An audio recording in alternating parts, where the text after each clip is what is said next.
한국 가요계의 전설들이 미국에 온다. 세시봉 LA 콘서트. 50년이 넘는 우정 속 추억의 이야기와 노래들. 한국 가요사의 큰별 조영남, 한국 통기타 문화의 개척자 윤형주, 그리고 세시봉의 막내 김세환까지. 3월 16일 LA에서 만나요. 뭐라고? LA에서 만나자고. 16일 LA에서 만나자고. 오케이. 따스한 추억을 만들어줄 세시봉의 미주 콘서트. 3월 16일 LA에서 만나요. 힘든 시기, 우리는 함께하면 이겨낼 수 있습니다. 라디오 서울이 함께하겠습니다. 강혜신의 오늘의 미국.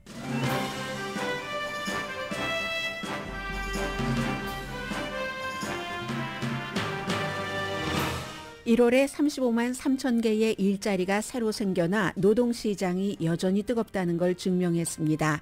언론과 기술업계에서는 해고가 이어졌지만 의료, 소매업 등에서 일자리가 크게 늘어났습니다.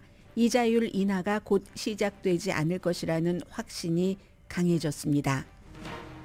바이든 대통령이 재선될 가능성이 생각보다 높다는 지적이 나오기 시작합니다. 오늘은 이코노미스트와 뉴욕타임즈가 전의 기사 내용과는 약간 내지 상당히 바뀐 톤으로 보도합니다. 뇌물수수 등 혐의로 기소된 밥 메넨데스 연방 상원의원 자리에 출마한 한인 앤디 김 연방 하원 의원이 라이벌 출마자인 뉴저지 주지사 와이프보다 지지율에서 11%포인트나 앞서고 있습니다. 선거기금과 민주당 정치 기득권을 앤디 김 후보가 이기고 있다는 정치 성적표입니다. 바브라 박서 연방 상원 의원이 함께 상원 의원직을 시작했지만 얼마 전 사망한 다이언 파인스타인 후임으로 아담 쉬프 연방 하원 의원을 공식 지지했습니다. 지금까지 중립 입장을 취한 박서 의원은 같은 여자인 케이트 포로 후보가 아담 쉬프를 부당하게 비난해서 중립 입장을 버렸다고 밝혔습니다. 아마존이 새로운 인공지능 도우미를 추가합니다.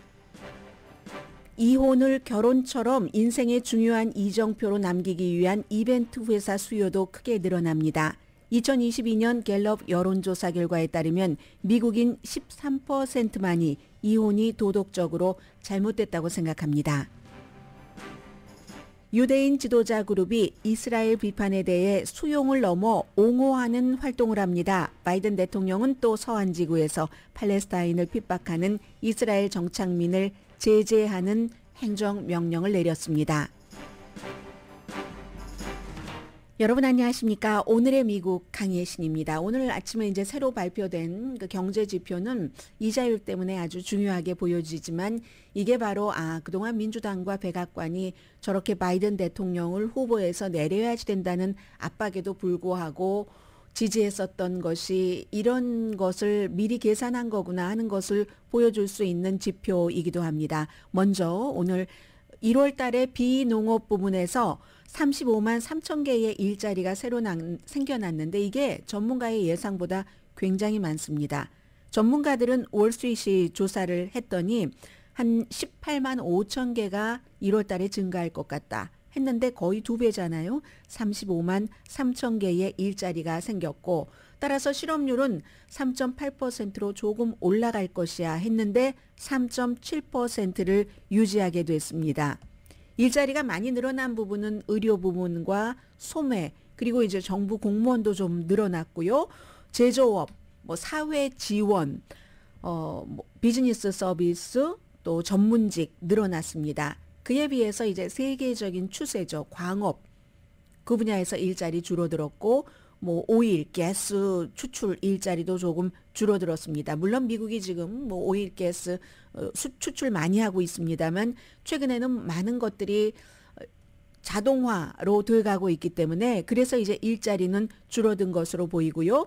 미디어와 기술 분야에서의 대규모 해고는 오늘의 미국에서도 많이 전해드렸습니다. 그럼에도 불구하고 전반적으로 마이너스 줄어든 일자리와 플러스된 일자리를 합치면 플러스가 35만 3천 개라는 겁니다. 또 중요한 것은 지금 일을 하고 계시거나 일을 하다가 중단하고 계속 일자리를 찾는 사람들, 이런 분들을 이제 노동 참여 인구로 구분을 하죠. 그것도 괜찮습니다. 62.5%, 시간당 평균 임금은 뭐 한 달 전에 비해서 0.6%가 늘어났고 12개월 12월이 아니라 1년 기준으로 하면은 5% 정도 늘어났습니다. 인플레이션을 훨씬 뛰어넘는 거죠. 그래서 이제 경제가 좋다고 느끼기는 시작한다는 겁니다. 사람들이. 뭐 며칠 전에 미시건 심리지수, 확신지수, 소비자 발표가 됐었죠. 그런데도 불구하고 아직은 바이든 대통령에게 점수는 주지 않고 있습니다. 바이든 대통령은 지금 질 바이든 여사와 함께 델라웨어주에 도착을 했는데 얼마 전에 그 요르단에서 미군이 이스라엘과 하마스 전쟁 관련해서 임무를 하다가 3명이 숨졌죠.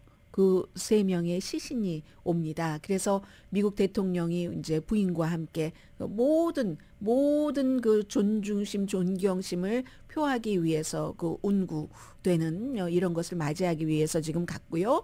그래서 바이든 대통령 경제가 좋아진다고 느끼면서도 아직은 그 바이든 대통령에게 플러스 점수를 주진 않고 있습니다. 그리고 이제 오늘 발표된 이것으로 또 중요해진 것은 3월 달에도 연방준비제도가 이자율을 내리는 것을 시작하진 않겠구나 하는 것을 우리가 알 수 있고요. 당장은 좀 꺼려할 것 같습니다.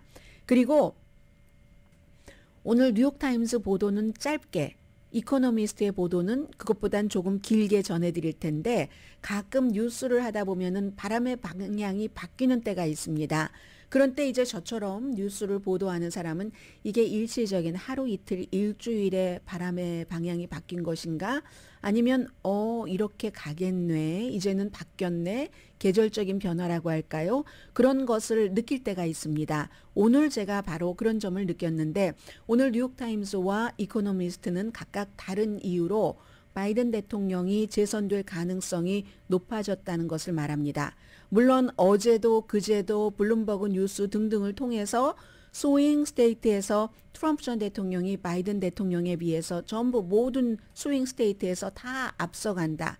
특히 조지아주처럼 굉장히 보수적인 주인데 지난번에 뭐 바이든 대통령이 불과 2만 표도 안 되는 그 정도 차이로 이겼던 곳에서 트럼프 전 대통령이 많은 그 여러 그 그룹에서 전부 이기고 있다. 한 7%포인트 앞서고 있고 이러한 여론조사가 나오기는 합니다. 그럼에도 불구하고 오늘 뉴욕타임스 바람의 방향이 좀 바뀐 것 같은 보도를 하고 있습니다. 유권자가 바이든 대통령에게 불만족한 것 맞지만 그러면서도 바이든에게 트럼프와 지금 가상 대결을 한다면요, 투표를 할 수 있다는 겁니다. 그리고 여론조사에 대해서는 지난번에 우리가 트럼프 전 대통령이 대통령에 당선되고 그때의 중간선거라든가 아니면 그 이후에 트럼프 전 대통령 두 번째 재선, 또 그 이후에 떨어지고 나서도 또 중간선거를 우리가 치렀잖아요. 그런데도 그 선거를 치를 때마다 민주당에 대한 지지도가 나빴을 때도 민주당이 눈에 띄게 공화당을 이겼다는 겁니다. 대통령 선거에서도 그렇고 다른 지방선거, 주정부 차원의 선거에서도, 보궐선거 등에서도 놀라울 정도, 심지어는 레드 스테이트에서도 켄터키, 오하이오, 이런 위스콘신, 아니면 약간 스윙 스테이트인 버지니아에서도 민주당이 굉장히 의미 있는 선거를 많이 치렀습니다. 심지어는 버지니아 같은 경우는 판사도 그렇고요, 주정부의 그 당의 정치인 선거에서도 그렇고요. 여론조사는 나쁘지만, 민주당에 대해서 나쁜 느낌을 갖고 있지만, 그런데 뭔가가 위험하다는 게 마가, 트럼프 전 대통령 지지층, 그 정치인들이 다 실패를 한 거니까요. 트럼프의 지지를 받으면 거의 떨어졌습니다. 위험해, 저 사람들이 당선되면은, 이런 생각을 하면은 바이든에게 호감을 갖고 있지 않더라도 그래도 낫지 하고는 돌린다는 얘기입니다. 물론 대통령 선거가 있는 해에 그 유권자는 중간선거라든가 보궐선거의 유권자들과는 다릅니다. 보궐선거나 중간선거는 투표율은 낮지만 아주 그냥 굉장히 꼭 나가서 내가 투표를 해야지 되겠어, 마음을 먹고 나가는 사람이 많죠. 그에 비해서 이제 대통령 선거가 있는 때는 훨씬 숫자가 많아집니다. 숫자가 많아진다는 것은 보궐선거나 중간선거 때는 좀 귀찮으니까 뭐 대단하게 막 바람이 부는 것도 아니니까 하고 안 나갔었던 사람. 그런 사람들이 나이가 많은 사람이겠습니까? 적은 사람이겠습니까? 젊은 사람이죠. 바이든 대통령에 불리한. 그런 면이 있기는 있지만 그럼에도 불구하고 유색인종, 젊은이들, 또 대학 졸업을 하지 않은 사람도 많이 나갑니다. 이런 대선 때는. 그런 게 다 트럼프 전 대통령에게 좋기는 하기 때문에 이걸 조심해야지 된다라고는 보지만 뉴욕타임스가 그럼으로 인해서 그런데 뭔가 트럼프 전 대통령의 이제 사법 리스크 같은 것도 계속 나오고 재판으로 보여지고 있으니까 최근에 이제 민사소송에서 여자와 관련된 그런 것에서 지고 재판 과정에서 트럼프 전 대통령이나 그 변호사가 보여준 행동, 그 변호사는 이제 다른 변호사로 대치되는 것 같더군요. 그런 것을 보면서 여성 유권자들은 떨어져 나가고 하니까 뉴욕타임스도 바이든이 인기가 없긴 하지만 지금부터 일어나는 많은 일들이 분명하게 바이든이냐 트럼프냐의 사이에서 큰 영향을 미칠 수 있고 인기가 없어 보이는 바이든이 재선될 가능성도 상당히 높다. 이렇게 이제 마무리를 지었습니다. 그리고 이코노미스트는 경제를 말합니다. 이코노미스트요. 얼마 전까지 어떤 매체보다도 트럼프 전 대통령이 재선될 가능성에 대해서 높게 예상까지 한 것은 아니지만 그 위험을 지적했다고 할까요? 왜냐하면 이코노미스트를 포함한 많은 전형적인 매체는 트럼프 전 대통령의 그 불안정함 이런 그 개인적인 것으로나 정책에 있어서의 충동적인 것 등등에 대해서 세계가 걱정한다 하는 것을 무척 많이 상기시키는 매체입니다. 그래서 어떤 매체보다도 이코노미스트가 먼저 트럼프 전 대통령이 당선될 가능성도 있다. 그럴 때 세계는 이런 것에 준비를 해야지 되고 그런 면을 많이 그 경각심을 줬습니다. 그런데 오늘은 지금까지 이코노미스트의 보도 태도와 싹 다릅니다. 바이든의 재선 가능성은 현재 눈앞에 보이고 있는 것보다 높습니다. 경제가 역풍을 일으키는 것 같은데 곧 이제 이게 바뀔 수도 있습니다. 바이든에 대한 플러스로 이렇게 보도를 했습니다. 사진이요. 이코노미스트는 기사별로 딱 하나의 사진만 쓰는데요.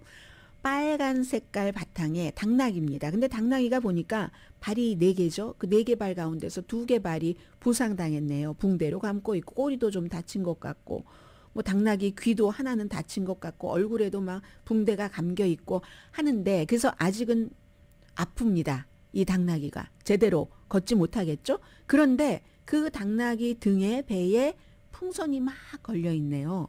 그 풍선이 하늘 높이 향하는 쪽으로 갔는데 전부 스마일입니다. 이게 이제 이렇게 당나귀 지금 고장난 바이든 대통령을 올려줄 수 있다. 경제라는 얘기를 하고 있죠. 바이든 대통령의 경제 핸들 능력에 유권자들은 지금 좋은 느낌을 갖고 있지 않습니다. 좋은 느낌은커녕요 60%가 반대합니다. 이코노미스트의 첫 번째 문장입니다.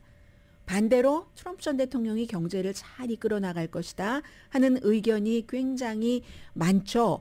그렇지만 두 번째 문단으로 바뀝니다. 경제가 나아지고 있습니다. 인플레이션 최근 몇 주일 동안 눈에 띄게 줄어들었고 고용 증가, 국내 총생산 GDP도 지난 4, 4분기에 3.3% 강하게 증가했고 주식시장 붐, 소비자 신뢰도 2년 만에 최고, 경제 회복의 증거를 보이고 있고 투자가들이 옳다면 연방준비제도는 선거를 치르기 전에 이자율을 1% 정도 내릴 것이다. 어떤 전문가는 0.75로 보는데 이코노미스트는 1% 정도를 보는 것 같습니다.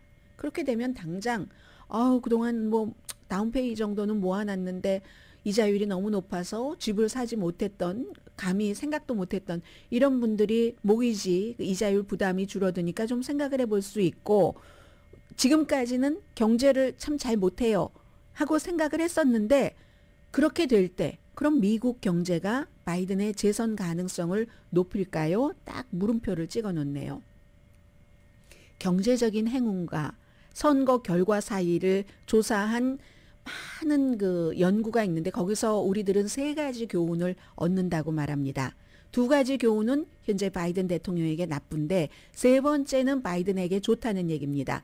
첫 번째는 경제에 대한 느낌입니다. 뭐 이렇고 저렇고 데이터 이런 거 다 있지만 소비자들, 유권자들은 감인 겁니다. 감정, 느낌, 그리고 그 느낌, 의견은 인플레이션을 무척 싫어하죠. 그 느낌은 아직 나쁩니다. 인플레이션 잡히고 있다 할지라도. 그리고 두 번째는 인플레이션에 대한 오점입니다. 오랜 동안 인플레이션이 굉장히 높았었기 때문에 팬데믹으로 생긴 그 인플레이션을 많이 바이든 대통령이 혼란을 뚫고 바이든 대통령이 잡았다기보다 바이든 대통령 임기 때에 이렇게 잡아오면서 노동시장 건전하고 실질적으로 임금이 올라가고 하는데도 불구하고 인플레이션에 대한 그 나쁜 감정이 아직은 남아있다는 겁니다.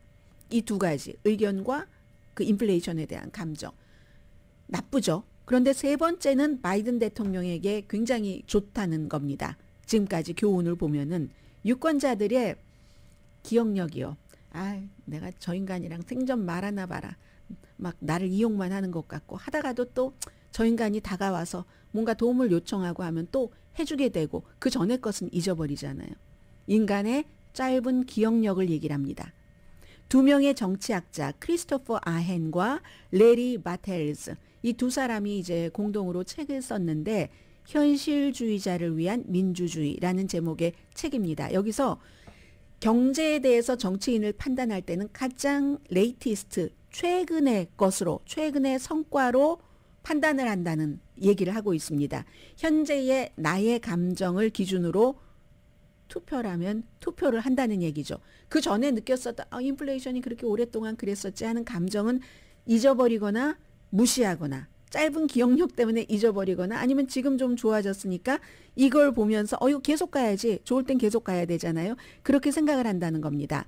그래서 투표가 시작되기 전에 2분기에 1인당 본인이 뭐 경제가 괜찮다고 생각을 하고 임금도 조금 나아졌고 소득이 증가하는 것은 회사에서 봉급을 올려주기도 하지만 식료품비나 가솔린 값이 내려가도 마찬가지잖아요. 그러면 2분기 그렇게 되면 이게 지금 딱 걸려 있는 거잖아요. 11월까지. 그렇다면 현 정부에 대한 투표를 할 때 상당히 올렸다 하는 것을 이 두 명의 학자가 그 책에서도 쓰고 연구를 했다는 겁니다.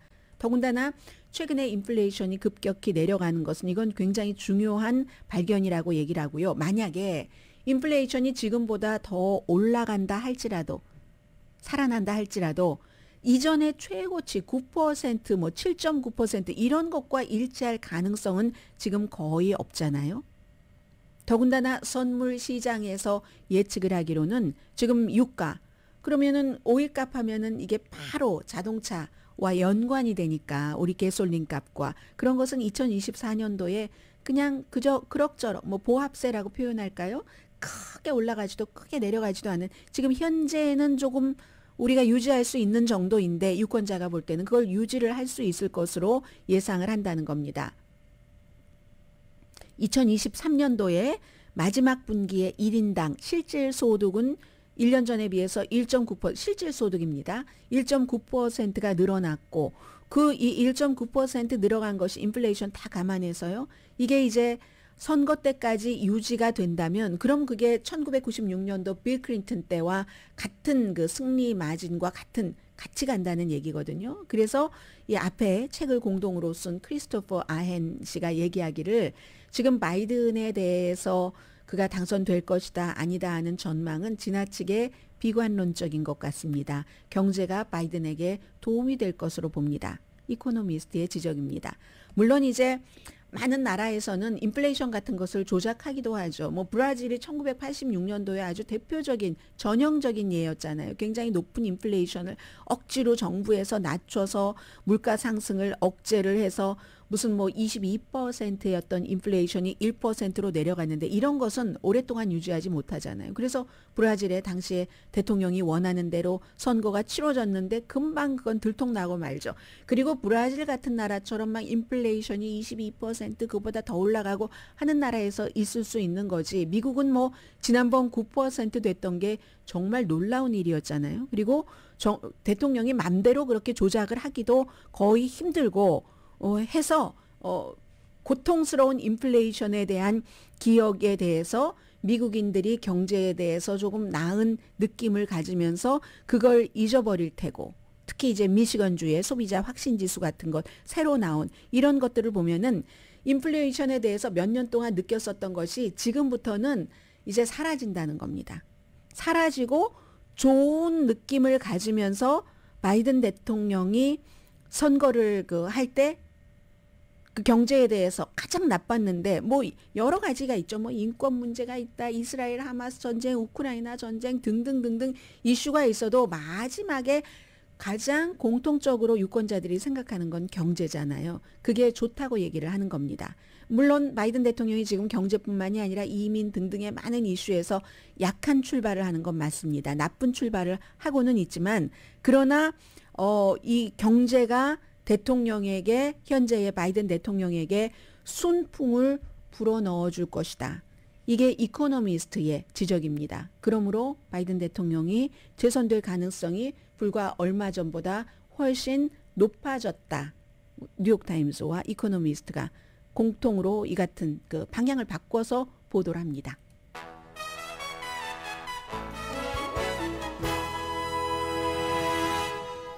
바이든 대통령이 이제 그로서리 식료품 체인에, 큰 이 그로서리 스토어 체인에 값을 내려라 하고 얘기를 합니다. 식료품 값을 얘기라는 게 아니라 식료품 그로서리 체인을 지금 비난하고 있거든요. 그리고 트럼프 전 대통령은 오늘 내가 말이야 그 대통령이 되면은 연방준비제도 의장을 뭐 갈아치워버리겠어, 이렇게 얘기를 하고 있거든요. 그게 이제 미리 얘기를 하는 겁니다. 만약에 연준이 이자율을 내리기 시작하면서 바이든도 보고 있는 거죠. 아니, 트럼프도 보고 있는 거죠. 바이든에 대한 그 경제에 대한 지지가 올라가는 거. 그러면은 이제 저 조작이야. 지금 다 뭐 바이든 좋게 하려고 제롬 파웰이 저렇게 이자율을 내리고 있어. 이런 말을 하려고 준비를 하는 거잖아요. 벌써 이제 이 두 팀에서는 그런 것들을 읽고 연방 의장 뭐 바꿔버릴 거야 하는데 본인이 원래 했었던 사람인데요. 오늘의 미국은 전문가가 추천하는 이민법, 가정법 전문 재인정 종합법률사무소, 총 20억 달러 승소, 교통사고와 상해 전문 브라이언 타필라와 CG 변호사 그룹, 코지다운 갤럭시 이불은 잠이 솔솔 오게 하는 기능성 거위털 이불로 독일 회사와 함께 생산합니다. 코지다운 갤럭시 이불 공동 후원입니다. 잠시 뒤에는 미국의 새로운 테스트입니다. 새로운 테스트인데 하필 이 테스트가 한인 앤디 김 연방 하원 의원을 통해서 보여지게 되는 거거든요. 그리고 또 다른, 나도 같은 여자이기는 한데 그래서 또 뭐 같은 당이기도 하고 누구를 특별히 지지한다는 것을 미뤘는데 여자가 남자를 더리하게 공격하네. 그러므로 난 남자 후보를 지지를 하겠어 하는 것들도 있습니다. 잠시 뒤에 뵙겠습니다.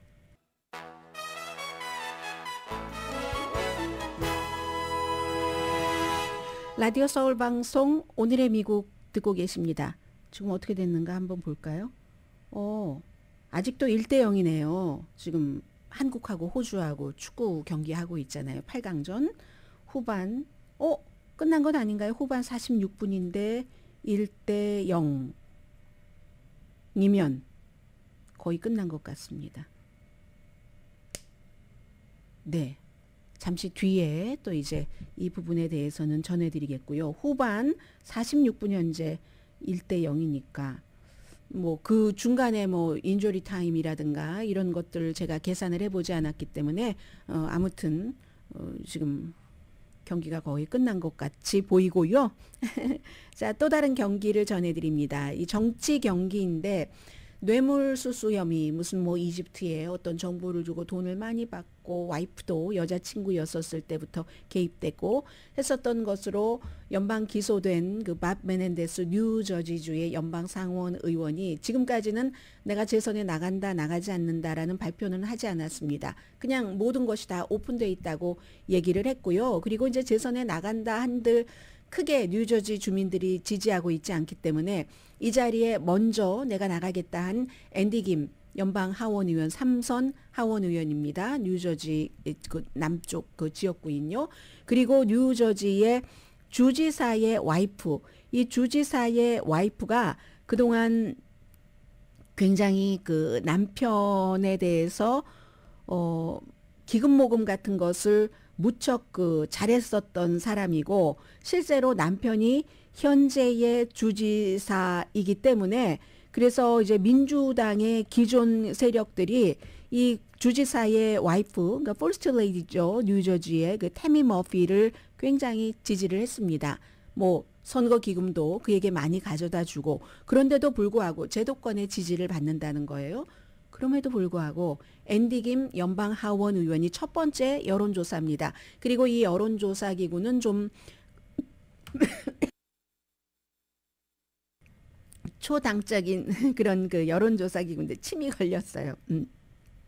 초당적인 여론조사 기구 페어리 디킨슨 대학교의 여론조사 결과인데 민주당 앤디 김을 지지하는 두 사람이 이제 예비선거에서 겨뤄야지 되잖아요. 뉴저지의 예비선거는 6월달 맞죠? 이 뉴저지에 살고 계신 분들 캘리포니아주는 3월 5일인데요. 그러면 그때까지 아직 시간은 있는 겁니다. 앤디 김 32% 그리고 퍼스트 레이디인 그는 20% 맞네요.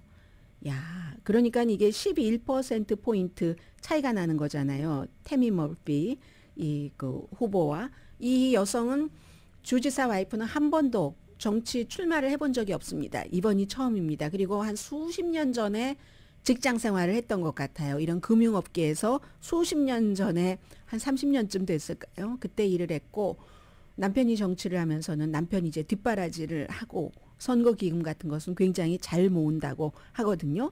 그리고 이 여론조사에서 또 중요한 것은 이 후보를 본인이 지지하는 후보를 강하게 지지합니까? 이렇게 얘기했을 때 또 역시 앤디 김이 11포인트나 앞서고 있습니다. 전체적으로는 12% 강하게 지지합니까 하는 데서 11%포인트가 앞서가는 거네요. 왜냐하면 앤디 김의 경우는 3선 의원으로 2번이나 받고 3번째 지금 보고 있으니까 더군다나 그 지역도 처음에 당선될 때 공화당 성향이 굉장히 강한데 민주당으로서 앤디 김이 당선됐었잖아요. 그러니까 이 사람은 이제 정치적으로는 우리 주를 위해서 일하는데 검증이 됐다 하는 것이고 그 대신에 이제 그 태미 머피 후보의 경우는 워낙에 예비선거니까 민주당에서 많이 지원을 하는 거죠. 보통 이제 주마다 차이는 있겠으나 뉴저지주의 경우는 민주당 그 기득층이 이 사람을 지원을 하면 예비선거에서는 거의 당선이 된답니다. 그러면 현재의 그 주지사가 필립 머피 주지사가 2년이 남았으니까 주지사로서의 그 강력한 힘이 있지 않겠어요. 어디에 뭐 예산을 뭐 배당을 할 수 있는 힘이라든가 그런 것을 보고 주지사 와이프에 쫙 몰려가는 거 사업하시는 분들도 이해하실 수 있겠죠. 그런데도 이렇게 지금 그 지지율 차이가 났다 하는 거죠. 어떻게 될지 모르겠어요. 그래서 이제 테스트라고 제가 말씀드린 것은 기본적으로는 민주당 기득권들이 딱 줄을 서면 그 사람이 예비선거에서는 이기는데 지금은 앤디 김이 그것조차 누를 수 있는가. 처음에 공화당 지역의 그 지역구에서 공화당을 누르고 민주당 후보로서 정치 신인이었잖아요. 그 당시에. 그리고 젊고 그런데 당선됐었던 것처럼 이번에도 뉴저지주의 민주당의 기득권들의 그 지지 이런 것을 깨고 당선이 될 것인가. 그 뒤에는 이제 본선에서는 당연히 민주당이 또 앤디 김 의원 쪽으로 쫙 달라붙겠죠. 메넨데스 의원 지난 50년 동안 선출직 이런 그 정치인을 했지만 어쨌든 그 지금 무죄를 주장을 하고 있고 그리고 또 중요한 것은요. 이 그 태미 머피 그 퍼스트 레이디가 발표하고 나서 11월 달에 나가겠다고 발표했던가 하죠. 그리고 앤디 김 후보는 그보다 2달 앞선 이 9월 달이었던 것 같은데 11월, 12월, 1월, 2월 뭐 아무튼 약 3개월 동안에 320만 달러를 모았습니다. 정치 한 번도 출마해 보지 못한 사람이. 그리고 이제 앤디 김 후보 지금 뭐 170만 달러 정도. 근데 두 후보 다 예비선거 전에 뉴저지에 뭐 6월 며칠인지는 제가 모르겠어요. 그 예비선거 전에 쫙 이제 본인들을 알릴 선거 텔레비전 광고를 할 자금은 이 정도로 이제 충분합니다. 그래서 거기서 이제 이기면 뭐 어떻게 되겠죠. 아무튼 이런 겁니다. 그래서 앤디 김은 변호사, 재정업계, 학계에서 그 선거 자금을 많이 받았고요. 기본적으로 $100 이 정도. 그러니까 풀뿌리 지원을 많이 받고 있는 겁니다. 그리고 이제 이 퍼스트 레이디는 그 뉴저지주의 역시 변호사, 제약회사, 병원, 영화업계, 텔레비전 업계가 큰 돈을 많이 지원을 한답니다. 그런데 선거에서는요. 돈이 많으면 좋습니다. 많으면 좋지만 그 많은 것도 어느 한 군데서 뭉텅이 돈 들어오는 것보단 이렇게 앤디 김 후보처럼 $100, 얼마 달러 이렇게 들어오는 게 좋습니다. 그렇게 작은 돈들은 다 표하고 연관되잖아요. 한 표 한 표가 표가 되는 것이고 큰 돈 같은 경우는 그게 이제 뭐 슈퍼팩으로 들어가서 가고 이런 경우도 있으니까 표로 꼭 그 표수로 다 계산할 때는 훨씬 작은 돈으로 많은 돈을 받은 사람이 유리하고요. 그런 것과 비교를 해보면 지금 민주당의 바이든 대통령에 대항해서 나오는 그 딘 필립스라는 이 연방 하원 의원도 선거 자금을 얼만큼 모았는데 그 얼만큼 모은 것의 80%가 본인이 낸 돈이에요. 워낙에 부자니까. 그래서 이 지금 여론이나 아니면 돈이나 이런 것에 대해서 앤디 김 후보가 더 유리하다고도 기본적인 조건은 이 그 태미 머피 후보가 유리하지만 그렇게 볼 수가 있습니다. 그리고 나중에는 또 앤디 김 후보가 그런 걸 공격을 하겠죠. 보십시오. 저기는 저렇게 큰 손들이 다 지원을 합니다. 그리고 남편의 후광에 따라서 이렇게 저를 뭐 경력이 있고 검증이 된 저를 다시 믿어주셔야지 됩니다. 이렇게 이제 앤디 김 후보가 선거 캠페인 하리라고 저는 확신이 드는데요. 자, 그리고 두 번째도 이것도 다이언 파인스타인 연방 그 상원 의원이 90세로 숨진 지 이제 몇 개월 지나지 않았죠. 그리고는 이제 그 자리를 사람들이 쫙 보고 있다가 뭐 그 아담 쉬프 전에 그 하원에서 정보위원장 다수당일 때 했었고 트럼프 전 대통령 탄핵을 주도했었던 인물 그리고 이제 그 바브라 리 의원 아프리칸 아메리칸 여성 연방 하원 의원이고 케이리 포럴 이 케이리 포럴은 오렌지 카운티가 지역구이고 이 아담 쉬프는 LA가 지역구이고 이 두 사람이 주목을 많이 받았는데 다이언 파인스타인 연방 그 상원의원과 함께 여성으로서 수십 년 전에 연방 상원 의원을 시작한 바브라 박서 의원이 그동안 중립 입장을 지켰거든요. 낸시 펠로시 하원 의장 같은 경우는 아담 쉬프 쪽으로 딱 섰습니다. 그런데 바브라 박서 의원은 뭐 낸시 펠로시도 여자지만 여자이기도 하고 같은 민주당 내의 경선이니까 누가 되더라도 나는 그 되고 나서 뭐 50% 이상이 아니면 또 공화당과 예비선거를 치를 것으로 지금 예상을 하니까 11월 달에 그때 열심히 지지를 해야지 이렇게 생각을 하고 있었습니다. 그런데 이 바브라 박서 의원이 아담 쉬프를 공식 지지를 했거든요. 공식 지지하면서 최근에 일어난 두 가지 사건이 내 마음을 바꿨습니다라고 얘기를 합니다. 케이리 포럴 의원이 두 번을 분명하게 아담 쉬프 의원을 공격을 했는데 그게 아주 눈에 거슬렸습니다라고 얘기를 하고 있거든요. 토론하던 중에 한 번은 더러운 돈을 받는 사람하고 막 공격을 했다는 겁니다. 그런데 그 더러운 돈이라는 게 더러운 돈이 아니라는 거예요. 슈퍼팩, 정치행동위원회죠. 그런 정치행동위원회에 돈을 받았는데 그걸 더러운 돈이라고 한다. 케이리 포터 의원이 정치행동위원회의 돈을 어떤 이유에서건 본인은 받지 않기로 한 선거기금을 받지 않기로 한 그것은 that's okay. 그것은 that's okay이지만 그렇지만 남이 합법적으로 정치행동위원회의 선거기금을 받는다고 더리머니라고 하면 안 된다. 그 유권자들이 오해할 수가 있다. 나같이 아는 사람은 알지만 그게 첫 번째 이유고 두 번째는 아담 쉬프 의원이 아마 어느 정도 자신이 있는가 보죠. 공화당 그 후보를 스티브 가비 후보를 공격하는 캠페인을 지금 내보내고 있는데 그 정치 광고에 대해서도 이제 그 KD 포로가 나에게 질 것을 이미 아니까 그러니까 오히려 상대방 후보를 막 비난하는 척 텔레비전 광고를 하면서 그 후보가 붙게 인지도를 높여주는 거다 이런 식으로 광고를 지금 그 KD 포로 의원이 주장을 하고 있는데 이것도 아니다. 그리고 또 하나는 이 아담 쉬프 의원이 막 그 여성에 대해서 뭔가 나쁘게 한다는 뜻인데 근데 절대로 바브라 박서 의원이 볼 때는 상원 의원이 볼 때는 이 아담 쉬프 하원 의원이 여성 후보나 여성들을 공격하는 게 아니라 여성을 위해서 얼마나 많은 정치인으로서 활동을 했는데 왜 이 케이리 포로 의원이 아담 쉬프를 뭐 경쟁하는 것은 좋지만 거짓으로 공격을 하는가? 난 그것이 참을 수 없는 가벼움이고 참을 수 없는 그런 참을 수 없는 것이다 해서 중립을 지키려다가 아담 쉬프를 이제 공식 지지했다 하는 겁니다. 그래서 제가 이것은 누가 누구를 지지했다라기보다 그 내용 자체가 좀 저에게는 좀 산뜻해서 전해드렸습니다. 잠시 뒤에는 다시 생활 경제 뉴스로 돌아옵니다.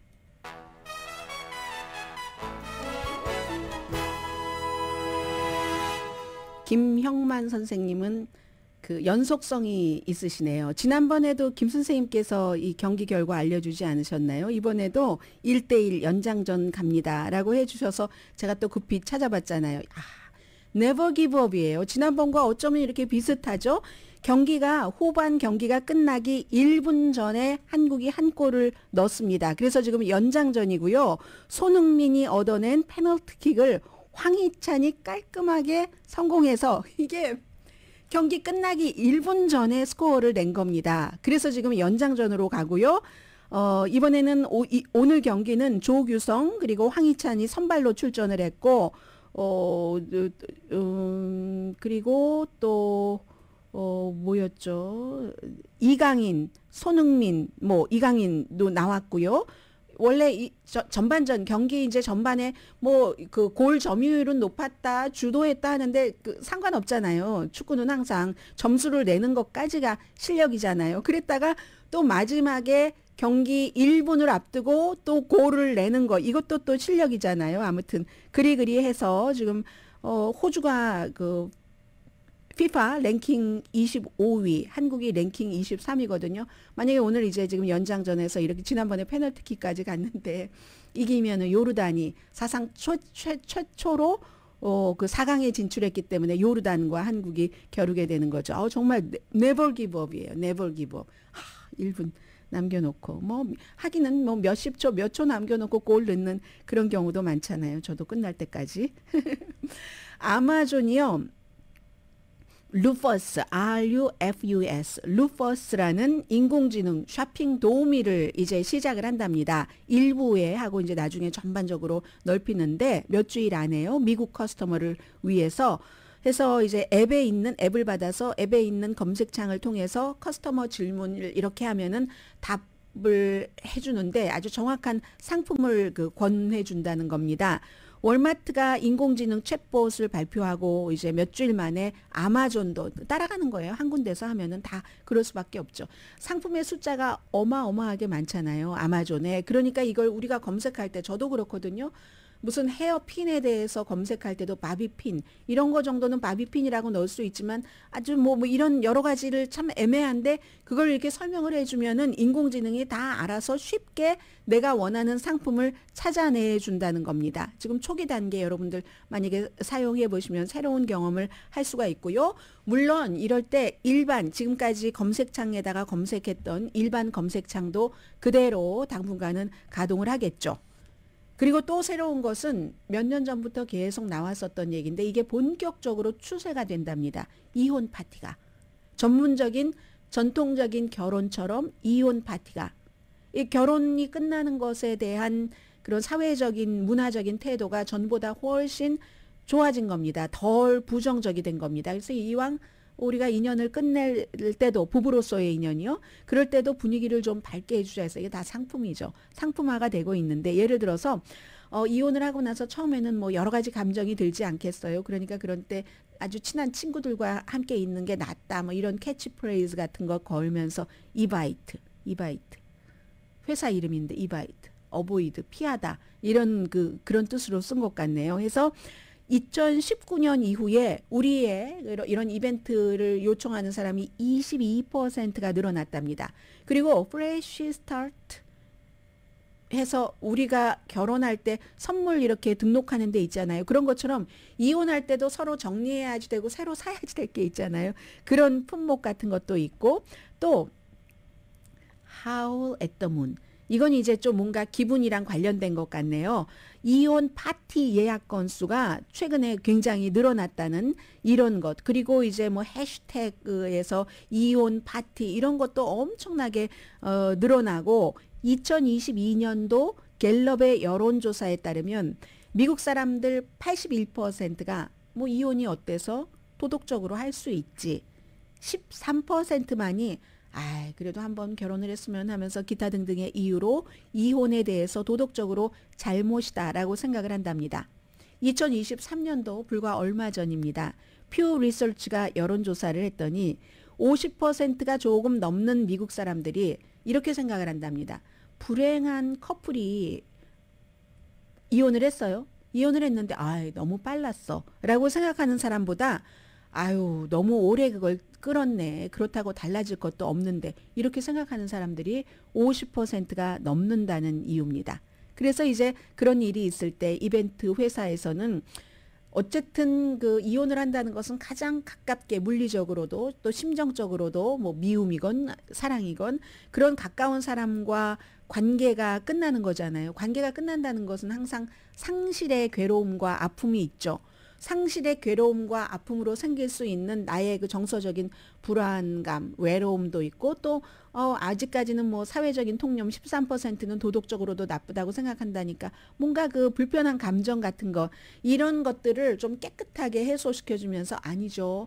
여러분들은 새로운 인생의 장에 들어가는 겁니다. 그리고 뭐 원래 스토리를 쓸 때 원하던 방향으로 가지 않았다고 해서 그 끝이 해피엔딩이 아니라는 보장은 없잖아요. 여기서 이제 새로운 해피엔딩을 만듭시다.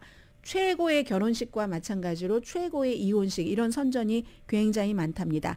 그래서 심리치료사인 지나 모파 씨, 제가 지금 이코노미스트가 아니라 악시오스의 보도를 지금 전해드리고 있거든요. 심리치료사 지나 모파 씨가 지난 20년 동안 이혼으로 인한 슬픔, 트라우마 같은 것을 계속 치료하면서 사람들이 점점요 20년 전보다 지금은 이혼할 때 내가 좀 남들에게 말하기도 싫고 뭐 수치심이라고 할까요? 그런 것들이 사라져가고 있다는 겁니다.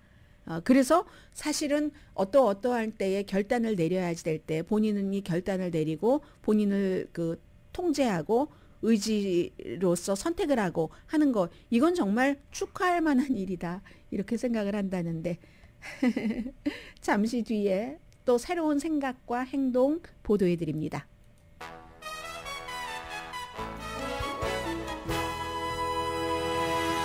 네, 라디오 서울 지금 이 축구 캐스터 김영만 선생님이 한국이 연장 전반전에서 골을 넣었어요 하고 중계를 해주셨습니다. 네, 연장전 전반에 한국의 찬스가 나왔습니다. 이 골대 앞에서 슈링이 나왔고 그러나 라이언 골키퍼가 막아냈고 튕겨져 나온 볼을 이강인이 헤더로 처리했습니다. 골키퍼가 다시 막아냈고 연장 전반 6분 이재성 슈링은 빗나갔습니다. 그런데 연장 전반 누구냐 궁금하시죠? 14분 손흥민이 골을 넣었습니다. 페널티역 왼쪽에서 손흥민이 그대로 직접 프리킥을 그냥 때린 거예요. 그래서 이제 골대 골망을 갈랐죠. 이렇게 연방 전반전 이렇게 2대1로 한국이 지금 이기고 있습니다. 신나는 경기네요. 그렇게 하고 지금 뉴스를 하려니까 조금 뻘쭘하긴 하지만 유대인 그룹이 유대인 학자들 스스로가 이스라엘의 여러 가지 그 팔레스타인에 대한 정책이나 전쟁에서의 행위 같은 것을 비난하잖아요. 그런 비난하는 것을 지금 비난한다고 뭐 어떻게 된 사람, 불이익을 당한 사람이 너무 많습니다. 직업인부터 직장에 취직하려고 합격증을 받아놓은 그런 학생들까지 다만 이스라엘을 그런 면에서 비난했다는 이유로. 그런데요. 그런 게 아니다. 그게 옳다라고 이스라엘 그룹이 뭐 하버드 대학교에 편지까지 보내고 했거든요. 하버드 대학교에서 많이 이스라엘을 비난하는 일이 있자 하버드 대학교 동문이면서 막 돈을 기부하는 헤지 펀드의 누구 아니면 하버드의 전에 총장 레리 서머스가 든 유대계 사람들이 막 비난을 했습니다. 이스라엘을 보호해야지 말이야 이랬는데 그리고 나서 이거를 뭔가를 우리가 타스크 포스를 만들어서 이스라엘계 학생들 이스라엘을 보호해야지 되겠어 했는데 그 타스크 포스에 네릭 펜슬라라는 교수를 책임자로 놨는데 과거에 이 교수가 이스라엘에 대해서 비난을 하는 그 글을 썼다던가 그리고 유대주의 반유대주의가 무엇인지 아니면 이스라엘을 비난한다는 것이 무조건 반유대주의는 아니다 이런 말을 했다는 걸 가지고 또 이제 딴지를 많은 사람이 걸었습니다. 그런데도 전국에서 60명 이상의 굉장히 신망이 높은 그런 유대인들이 아니다. 때로는 비난할 것은 비난을 해야지 된다. 하는 그 편지를 그리고 그 교수를 하버드에서 지켜야지 된다 하는데 서명을 했다는 얘기고요. 오늘의 미국은 전문가가 추천하는 이민법 가정법 전문 제인정 종합법률사무소 총 20억 달러 승소 교통사고와 상해 전문 브라이언 타필라와 CG 변호사 그룹 코지다운 갤럭시 이불은 잠이 솔솔 오게 하는 기능성 거위털 이불로 독일 회사와 함께 생산합니다. 코지다운 갤럭시 이불 공동 후원이었습니다. 10시에 브라보 마이 라이프 방송됩니다. 네, 지금 호주 선수가 한 명이 퇴장했다고 역시 이 스포츠캐스터 김영만 선생님께서 얘기를 해주셨는데요. 정말 스포츠 경기는 저처럼 막 모든 스포츠에 막 열광하고 하지 않는 사람들은 그 속에서 인간적인 스토리가 있어서 그게 게임 스코어가 올라가는 게 아니라 그런 것 때문에 재미있잖아요. 아무튼 호주 선수 한 명 퇴장했답니다. 강혜신이었습니다.